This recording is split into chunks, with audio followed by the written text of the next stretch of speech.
Muito bem, minhas cordiais saudações a todos aqueles que nos acompanham pelas redes sociais da nossa querida Diocese de Limeira. Então hoje nós vamos gravar, estamos aqui apresentando nosso podcast sobre a Páscoa, o domingo de Páscoa, dia 9 de abril de 2023. O Evangelho é o Evangelho de São João, capítulo 20, versículos de 1 a 9. Assim diz o texto. No primeiro dia da semana, Maria Madalena foi ao túmulo de Jesus bem de madrugada, quando ainda estava escuro. Ela viu que a pedra tinha sido retirada do túmulo. Então saiu correndo e foi encontrar Simão Pedro e outro discípulo que Jesus amava. E disse para eles: Tiraram do túmulo o Senhor e não sabemos onde o colocaram. Então Pedro e outro discípulo saíram e foram ao túmulo. Os dois corriam juntos, mas o outro discípulo correu mais depressa do que Pedro e chegou primeiro ao túmulo. Inclinando-se, viu os panos de linho no chão, mas não entrou. Então Pedro, que vinha correndo atrás, chegou também e entrou no túmulo. Viu os panos de linho estendidos no chão e o sudário que tinha sido usado para cobrir a cabeça de Jesus. Mas o sudário não estava com os panos de linho no chão, estava enrolado num lugar à parte. Então o outro discípulo, que tinha chegado primeiro ao túmulo, entrou também. Ele viu e acreditou. De fato, eles ainda não tinham compreendido a escritura que diz: Ele deve ressuscitar dos mortos.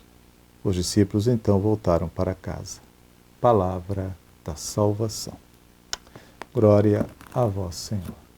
Muito bem, a palavra morte não é fácil de ser pronunciada. Embora a humanidade durante tantas gerações tenha de algum modo acostumado à realidade da morte e à sua inevitabilidade, a morte é, porém, sempre alguma coisa que nos perturba.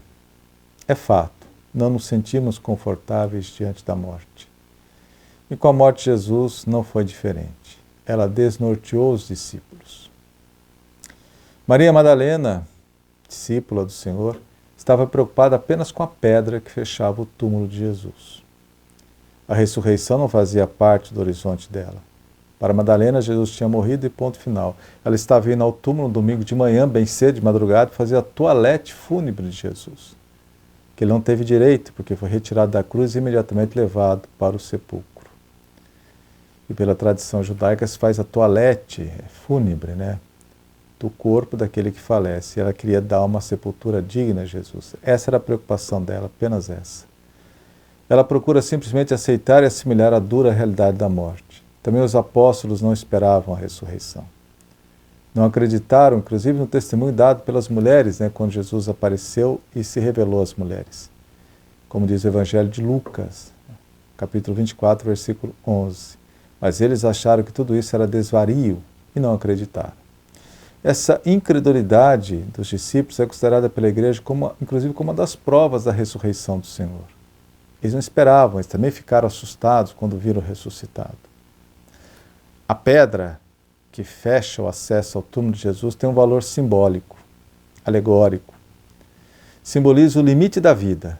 É a pedra que separa os mortos dos vivos, dentro do túmulo, os mortos, fora os vivos.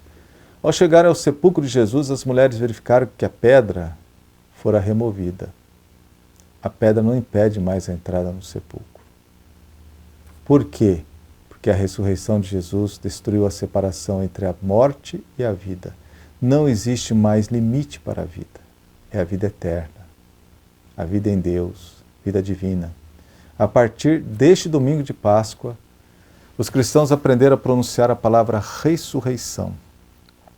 E ela tornou-se no vocabulário cristão a palavra mais importante, a principal palavra, a palavra fundamental da fé cristã. Como diz São Paulo, se Cristo não ressuscitou, vã seria a nossa fé. Ressurreição, palavra que tantas mulheres como os apóstolos tiveram coragem de pronunciar diante do sepulcro de Jesus, aberto e vazio. Palavra que hoje a Igreja, graças ao testemunho dessas mesmas mulheres e dos apóstolos, pronuncia em alta voz ao mundo inteiro. Jesus Cristo ressuscitou. O corpo de Jesus não conheceu a corrupção, não se tornou cadáver, não se tornou carne dada aos vermes. Segundo a tradição judaica, a corrupção começava depois do terceiro dia da morte. A morte de Jesus leva-o ao túmulo, mas não à decomposição. Jesus é a morte da morte, pois retira da morte o poder de destruir o ser humano. Olha que interessante, Jesus tira da morte o poder de destruir o ser humano. O poder da morte sobre o ser humano era simbolizado pela teologia judaica com a expressão Sheol, que nós traduzimos por mansão dos mortos. Com sua morte, Jesus foi até a mansão dos mortos, como a gente reza no credo, desceu a mansão dos mortos. Ao descer a mansão dos mortos, ele foi viver até o fim a morte, e de onde saiu vivo para a vida eterna. Jesus venceu a morte na morada dos mortos, ou seja, venceu a morte em seu próprio território, no território da morte. A ressurreição é um ato de Deus arrancando Cristo da morte total, da morte metafísica. Não só da morte biológica, mas da morte metafísica, do vazio, do nada. O milagre da ressurreição é um ser humano realmente morto, vencer a morte e ascender ao céu. O que não foi o caso de Lázaro ou da filha de Jairo, ou o filho da viúva de Naim. Ali foi ressuscitamento, eles voltaram à vida biológica e depois tornaram a morrer. A ressurreição de Cristo não é uma simples reanimação pessoal. A ressurreição de Cristo é vitória sobre a morte. Alguém dentre os mortos saiu da morte, da morada, do estado em que ela exerce seu poder e destruiu a morte. Aqui está o ápice da ressurreição de Jesus. A morte, e não simplesmente a morte de Jesus, é vencida, mas a morte enquanto tal. Porque é na morada dos mortos que Jesus ressuscita. Ele destrói a mansão dos mortos. Ele vence a morte.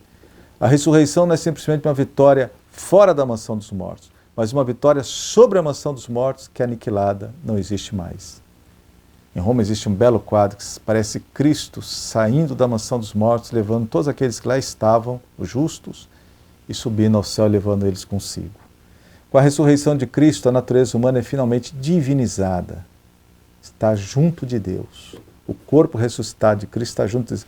Quando ele se encarnou, ele não tinha corpo. O corpo de Cristo foi tecido no ventre da Virgem Maria. Ao voltar para junto do Pai, para o seio da Trindade, ele leva a carne humana, divinizada. Ao ressuscitar, Cristo retorna ao Pai, levando consigo a nossa natureza humana. Por isso, o corpo glorificado de Cristo é a porta que nos dá acesso ao céu. Aliás, esta é a razão pela qual o batismo faz parte da vigília pascal. Porque através do sacramento do batismo nós recebemos o dom da vida eterna.